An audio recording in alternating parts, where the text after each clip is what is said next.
Welcome boys. Okay, in this video we're going to be doing the rear brakes on this 2010 Dodge Challenger. This is the SE. And we have our rear caliper in place here. It's being secured by a 15mm bolt on top and one down here below it. So we're going to bust those loose and pull this off.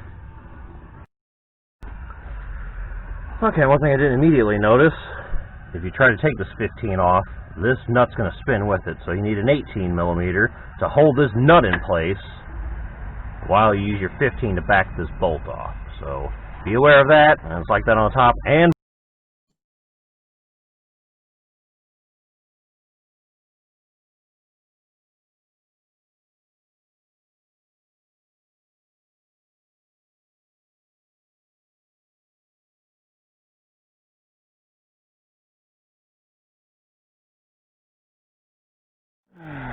okay.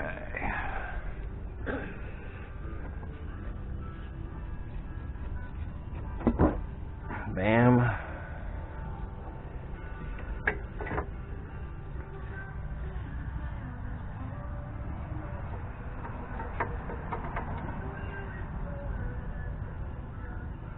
I had about 1 to 2mm left on the pads. Pretty shot. But it's as easy as that. Now we get our new pads and shims, assuming it came with them. Apply them. But if you haven't done it yet, this is the part where you want to open your brake fluid reservoir so that when you push this piston back in place, the fluid has somewhere to go, because it's going to push in, it's going to push the fluid up, so you want it to be able to rise in your reservoir. So we'll go do that now. Okay, with the hood open, we can move that and screw this. And we'll just kind of let it chill here. We don't want anything falling in there, but we need the air to escape once the fluid moves up. While we're here to check our coolant level, since we just did that.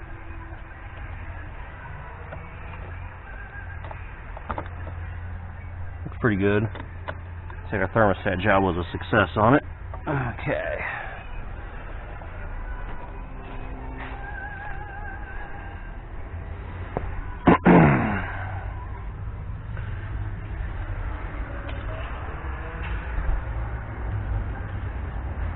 And to press the piston back, we're going to use a C-clamp rather, and the old pad. So it's as simple as sticking a solid object up against here and then compressing the piston back in. And what the hell is that freaking racket?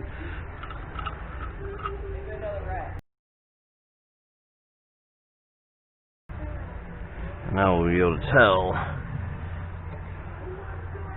Now this is easily going back in, so this piston's not binded up or anything. You just want to go slow though. You don't want to go freaking ape shit with it. Just want to go nice and slow. Give that fluid time to get up to where it needs to go.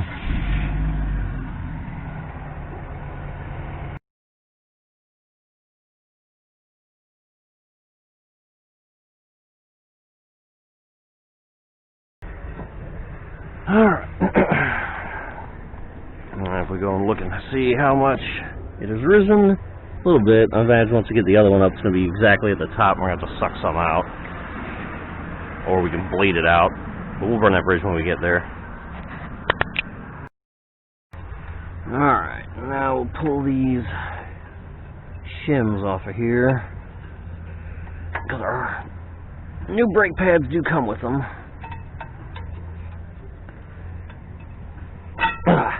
Got it.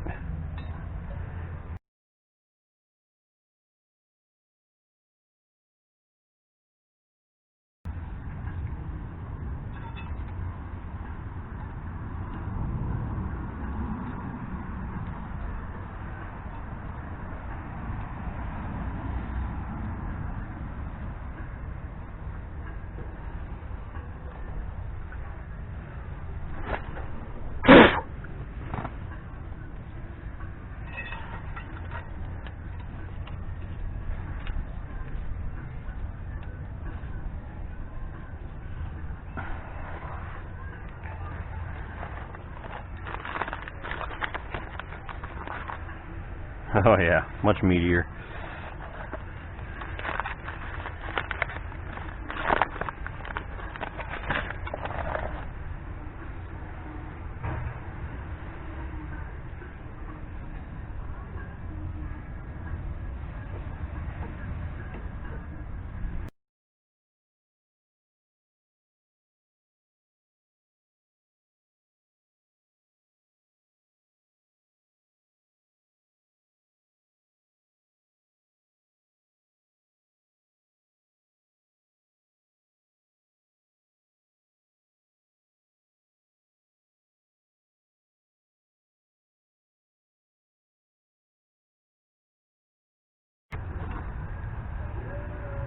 Well, that was a bit of a struggle. Okay, so we got the new ones on.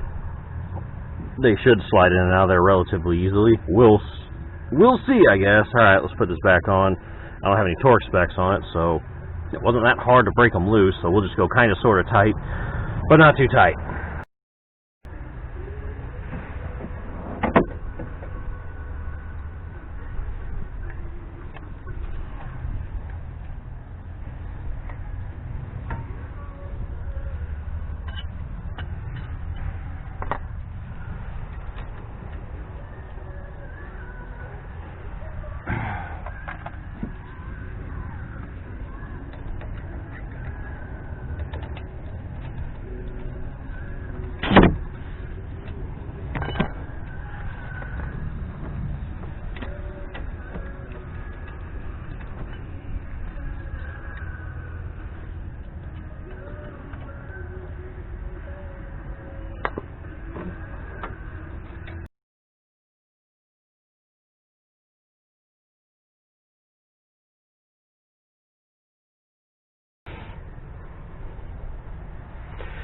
Alright boys, that's it. It's one pad done. I'll go ahead and time lapse on a fixed camera the other side for you, but that's essentially what you do. Not too hard. We are going to have to act if we want to live in a different world.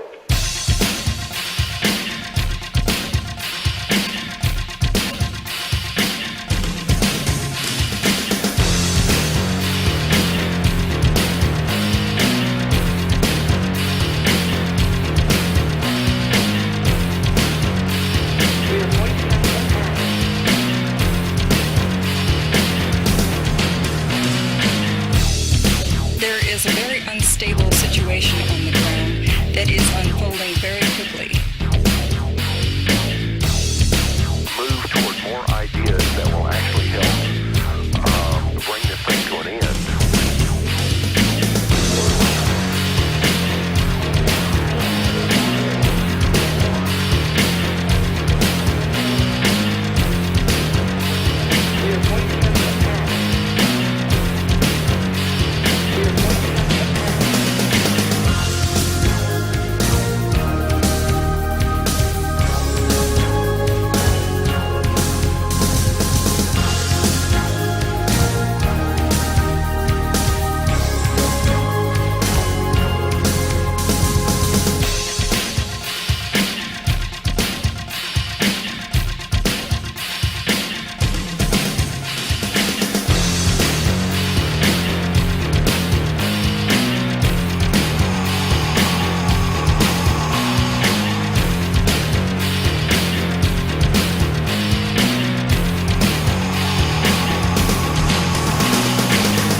Situation on the ground that is unfolding very quickly.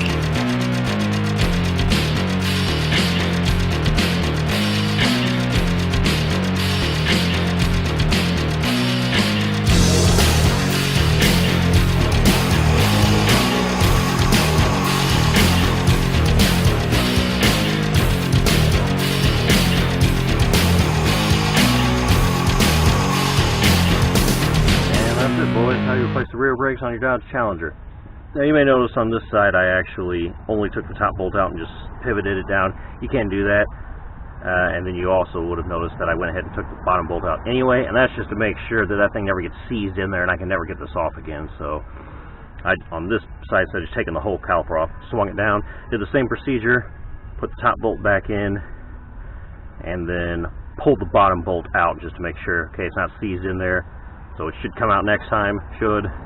Put it back in, put the top back in. Boom, done. So that's how we change brakes. 2010 Dodge Challenger SE. Thanks for watching, boys. Peace.